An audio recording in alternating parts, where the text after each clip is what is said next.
ஸ்ரீராமச்சந்திர பரபிரம்மனே நமஹ. நம்ம வால்மீகி ராமாயணத்தை முடிச்சுட்டு தத்துவங்களின் தொகுப்பை பார்த்துட்டே வரோம். அதில் இப்போ அடுத்து சொல்ல போகிற தொகுப்பு சுக்கன் ராவணன் கிட்ட வானரப்படைகளின் எண்ணிக்கையை பற்றி சொல்கிறது. 100,000ங்களை 100 பெருக்கினா வர்றது கோடின்னு கணக்கறிஞ்சவா சொல்கிறா. லட்சம் கோடிகள் சேர்ந்தது ஒரு சங்கு, 1,00,000 சங்குகள் சேர்ந்தது ஒரு மகாசங்கு, 1,00,000 மகாசங்குகள் சேர்ந்ததை விருத்தம் அப்படின்னு சொல்கிறா.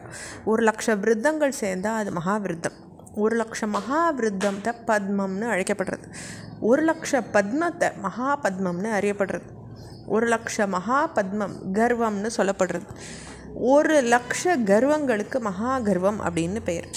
1,00,000 மகா கர்வங்களுக்கு சமுத்திரம்னு சொல்லப்பட்டிருக்கு.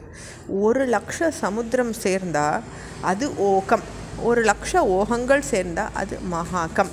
இந்த கணக்கெடுப்பை சுக்கன் ராவணனின் வானரப்படைகளின் எண்ணிக்கையை பற்றி சொல்லும்பொழுது சொல்கிறார். அதே மாதிரி சுக்கன் ராவணனையும் சாரணன்கிட்டையும் பேசிகிட்டு இருக்கும்பொழுது ராவணன் சுக்கனையும் சாரணனையும் பார்த்து சொல்கிறார், தண்டிக்கவோ பரிசளிக்கவோ சக்தி படைத்த மன்னனை சார்ந்து நிற்கிற அமைச்சர்கள் அவனுக்கு வெறுப்பை ஏற்படுத்தக்கூடிய வார்த்தைகளை பேசுறதுன்றது முறை கிடையாது. யுத்தம் செய்யறதுக்கு வந்து நிற்கிற எதிரிகளை புகழறதுன்றது நேரம் கெட்ட காரியம் அப்படின்னுட்டு ராவணன் சொல்கிறார். அதே மாதிரி ராவணன் தனது ஒற்றர்கள் கிட்ட சொல்கிறார், நல்ல அறிவு படைத்த மன்னர்கள் ஒற்றர்கள் மூலமாக எதிரியின் நடவடிக்கைகளையும் அவனுடைய பலத்தையும் பலவீனத்தையும் அறிஞ்சுண்டு அவனை மிக விரைவில் வெண்ணுடுறாங்க அப்படின்னுட்டு தன்னுடைய ஒற்றர்கள்கிட்ட ராவணன் சொல்கிறார்.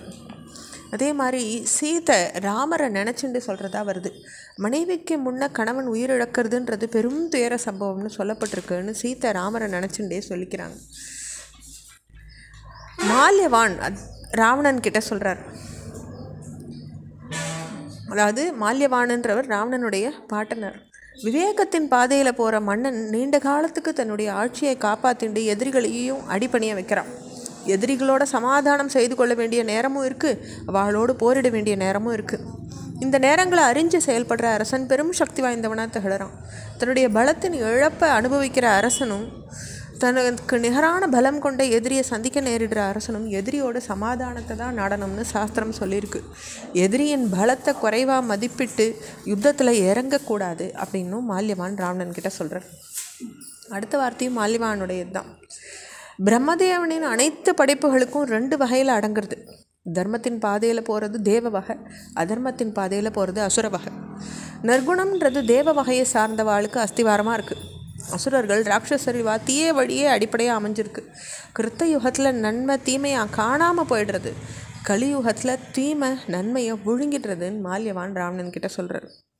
அதே மாதிரி விபீஷ்ணன் சுக்ரீவன் கிட்ட சொல்கிறதா வருது. அளவுக்கு மிஞ்சின உணர்ச்சி கொந்தளிப்பு அழிவுக்கு தான் வழிவகுக்கும்னு சொல்கிறார் விபீஷ்ணன்.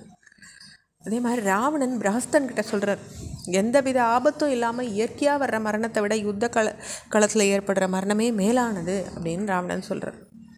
லக்ஷ்மணன் ராவணன் கிட்ட சொல்கிறதா வருது. வீரர்கள் போர்க்களத்தில் தங்கள் பெருமையை பேசிக்கொண்டு நிற்கிறதில்ல அப்படின்னுட்டு லக்ஷ்மணன் ராவணன் கிட்ட சொல்கிறார். கும்பகர்ணன் ராவணன் கிட்ட சொல்கிறதா வருது. ஒருவர் செய்கிற பாவத்துக்கான பலன் விளைஞ்சு தான் தீரும் அப்படிங்கிறார். தன்னுடைய பலத்திலேயே பெரும் நம்பிக்கை வச்சு விரைவில் செய்யப்பட வேண்டிய காரியத்தை தள்ளி போடுறவனும் சரி, தள்ளி போட வேண்டிய காரியத்தை உடனே செஞ்சு முடிக்கிறவனும் சரி, செய்யத்தக்கதுக்கும் செய்யத்தகாததுக்கும் இடையே வேறுபாடு காண தவறவாள் ஆயிடுறா அப்படின்னுட்டு கும்பகர்ணன் ராவணன் கிட்ட சொல்கிறார். தன்னை எதிர்க்கிற அரசன்கிட்ட ஒரு மன்னன் கையாள வேண்டிய 3 விதமான அணிமுறைகளும் 5 விதமான அம்சங்களும் எப்பயுமே மனசில் வைக்கத்தக்கவை. அதுபடி நடந்தால் காரியம் கைகூடும். மந்திரிகள் கிட்ட முறையாக கலந்து ஆலோசனை செஞ்சு ராஜநீதியை நன்னா புரிஞ்சுண்டு எந்த ஒரு மன்னன் தன்னுடைய கடமையை உணர்ந்து செயல்படுறானோ அவன் சரியான வழியில் போவான். அறம் பொருள் இன்பம் இதுவற்றோடு கூட உகந்த நேரங்கள் வகுக்கப்பட்டிருக்கு. இவற்றில் சிறந்ததான அறத்தை பற்றி நல்லா அறிஞ்ச மன்னன் ரொம்ப கவனம் வச்சுக்கிறான் அப்படின்னுட்டு கும்பகர்ணன் ராவணன் கிட்ட சொல்கிறார். இதனுடைய தொடர்ச்சியை நம்ம அடுத்த பகுதியில் பார்க்கலாம். ஸ்ரீராமச்சந்திர பரபிரம்மனே நமஹ.